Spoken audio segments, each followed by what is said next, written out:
감정이 어려워 정리해 보았습니다. 감정을 설명하기가 가장 어려웠다. 우리는 뻔히 후회할 줄 알면서도 자신을 통제하지 못하고 후회할 행동을 저지른다. 다이어트를 결심하고도 폭식의 유혹에서 벗어나지 못하고 아침 운동을 결심하지만 침대를 박차고 일어나지 못한다. 우리는 왜 스스로 마음에 들지 않는 행동을 하고 자기 마음을 마음대로 다루지 못하는 것일까? 나는 사실 이런 마음의 문제에 그다지 관심이 없었다. 그러다가 다른 기회로 뇌과학을 접하게 되었고 점차 흥미를 느끼게 되었다. 과학이 구체적 원리와 증거를 통해 답변을 내놓기 시작해서다. 내가 뇌과학에 관심을 가지게 된 것은 맛 때문이다. 맛이란 무엇인가에 대한 답을 찾기 위해 공부하면 할수록 뇌를 모르고는 맛을 온전히 설명할 수 없다는 것을 알게 되었다. 그래서 우리의 뇌는 어떻게 향을 구분하고 쾌감을 부여하는지 뇌의 작동 원리를 알기 위해 나름 열심히 공부했지만 역시 쉽지 않았다. 그러다 라마찬드랑 교수가 쓴 명령하는 뇌, 착각하는 뇌에 나온 맹점 체움 현상을 접하고 너무나 놀랐다. 맹점 체움을 알게 되면서 우리가 어떻게 세상을 보는지에 대해 새롭게 생각하게 되었고 올리버 박사가 쓴 환각을 통해서는 후각에도 환각이 있고 모든 감각에 환각이 있다는 걸 알고 나서 내 나름의 지각의 원리를 찾을 수 있었다.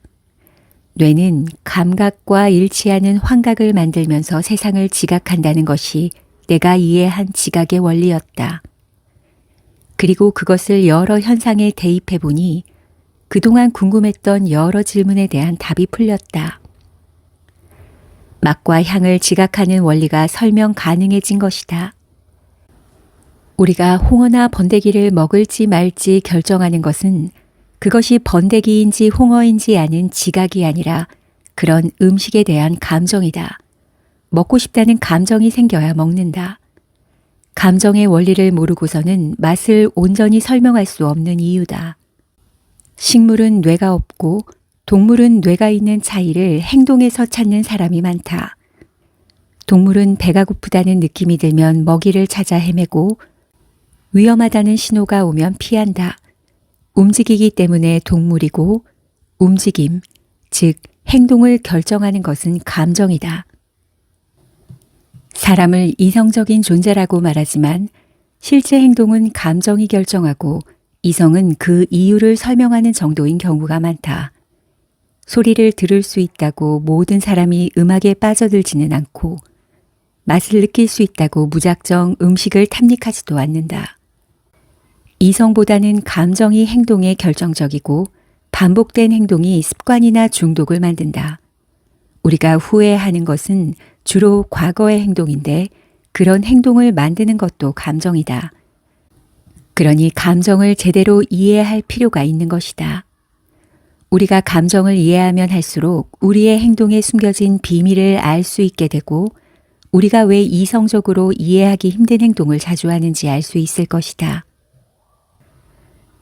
감정을 쪼개면 다루기 쉬워지고 행복을 쪼개면 이어가기 쉬워진다. 인간은 지극히 감정적으로 살도록 설계된 생명체다. 실제로 뇌에서 생각이 감정에 작용하는 네트워크보다 감정이 생각에 명령을 내리는 네트워크가 3배 더 많다고 한다. 의사결정 과정을 분석한 많은 연구에 따르면 보통 감정이 이성을 이긴다. 만약 우리가 커피 대접을 받았을 때 아이스 커피를 주면 기분이 좋아도 식은 커피를 받으면 기분이 확 나빠질 것이다. 하지만 그 이유는 정확히 말하기 힘들다.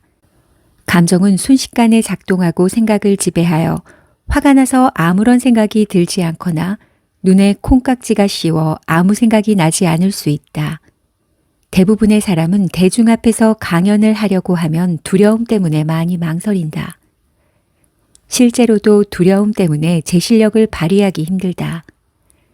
감정이 잠재 능력과 창의력을 발휘하는 것을 막는 것이다. 감정은 이처럼 우리를 힘들게 할 때가 더 많은데 그렇다고 감정을 없애면 어떻게 될까? 우리의 행동은 이성적이 되고 세상은 좋아질까? 생각이 많으면 행복이 멀어지고 생각이 없으면 의미가 멀어진다. 욕심을 줄이면 불만도 줄어 행복이 쉬워지나 재미도 줄어든다.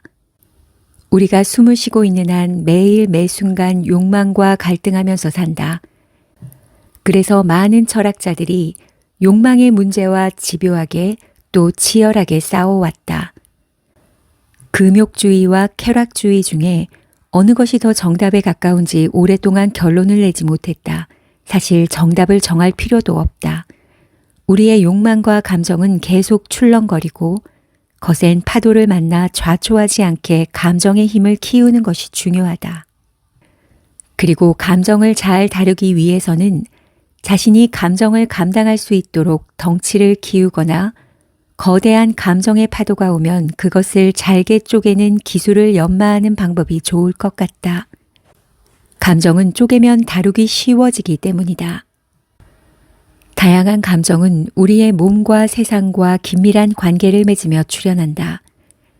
사람들이 분노, 슬픔, 공포라는 똑같은 단어를 써서 자신의 느낌을 표현해도 그 의미가 언제나 동일하지는 않다. 어떤 사람은 매우 섬세하게 감정을 분류하고 자신의 감정을 표현하며 어떤 사람은 슬픈, 겁에 질린, 불안한, 우울한 같은 단어들을 뭉뚱그려 기분 나쁘다고 표현한다. 이것은 유쾌한 감정의 경우도 마찬가지다. 그런데 베럴 박사는 감정을 쪼개면 작아지고 작으면 차이가 구별되고 구별이 되면 다루기 쉬워진다고 말한다. 만약에 감정이 기분이 아주 좋다와 기분이 아주 나쁘다라는 두 개밖에 없다면 우리는 새로운 감정을 경험할 때마다 두 가지 중 하나를 선택해야 하므로 힘들어질 것이다. 만약 기분이 아주 나쁘다를 더 미세하게 세분하여 50가지 뉘앙스를 안다면 우리의 뇌는 훨씬 더 많은 옵션을 갖게 될 것이다. 더 유연하고 효과적인 대처가 가능해지는 것이다. 감정 개념을 풍부하게 가지고 있어 섬세한 감정을 느낄 수 있는 사람일수록 부정적인 감정을 느끼게 되는 상황이 되었을 때 더욱 적절히 대처할 수 있다고 한다. 이러한 이유로 베럴 박사는 새로운 개념을 많이 알고 있을수록 감정 입자도가 높아지고 감정적으로 건강해질 수 있다고 주장한다. 심리학자인 서은교 교수는 행복의 기원에서 행복은 아이스크림이라고 말한다. 아이스크림은 입을 즐겁게 하지만 이내 녹아서 사라지는 것처럼 행복도 그렇다는 것이다. 그리고 행복의 나라에는 안타깝게도 냉장고가 없어서 보관할 수도 없다. 성공만 하면 고생 끝 행복 시작의 삶이 펼쳐질 것 같아 성공을 쫓고 현실을 인내하며 살지만 삶은 크게 바뀌지 않는다. 아무리 큰 기쁨도 시간이 지나면 무뎌지기 마련이다. 불타던 사랑도 식어가듯 밤낮 없이 즐기던 게임도 어느덧 무료해진다. 그래서 한 번의 요란한 잔치보다는 여러 번의 괜찮은 식사가 낫고 좋아하는 드라마를 한 번에 몰아보기보다는 매주 한 편씩 보는 게 정서적 혜택이 더 크다. 영화를 보든 안마의자에서 휴식을 하든 맛있는 케이크를 먹든 우리는 시간이 지날 때마다 쾌락 적응이 일어나 기쁨이 감소한다. 그래서 중간에 쉬는 시간이 있어야 여운을 음미하고 다시 즐길 수 있는 능력이 회복된다. 너무 큰 경험은 적당히 쪼개서 시간을 두고 즐길 필요가 있다. 돈이 적게 드는 호사를 자주 누리는 사람들이 자신의 삶의 만족도가 높다. 일상은 소소한 일들의 연속으로 이루어지는 것이 보통의 삶이다. 따라서 기쁨의 요소를 잘 발견하고 활용해야 행복할 수 있다. 큰 기쁨만이 기쁨이 아니다. 여러 작은 기쁨의 합이 큰 기쁨 하나보다 크다. 행복은 우리가 살아가도록 하는 유인책, 즉 생존을 위해 반드시 필요한 정신적 도구이다. 그러니 드문드문 드는 행복감이 있는 것이지 행복이라는 실체는 없는 것이다. 행복은 그렇게 거창한 것이 아니므로 꼭 행복을 목표로 살아갈 필요는 없다. 가끔 즐거우면 족하다. 욕망은 출렁거리고 우리는 적당히 그 흐름에 맞추어 즐기는 요령이 필요한 것이다. 행복감에는 강도보다 빈도가 더 중요하다. 적당한 요령만 있으면 같은 조건에서 남보다 행복하게 살 수 있는 것이다. 행복은 남이 나를 평가하는 것에서 오지 않는다. 그것은 지극히 사적인 경험의 영역이다. 행복하기 위해서 다른 사람의 허락을 받거나 인정받을 필요도 없다. 그리고 과정을 중시해야 한다.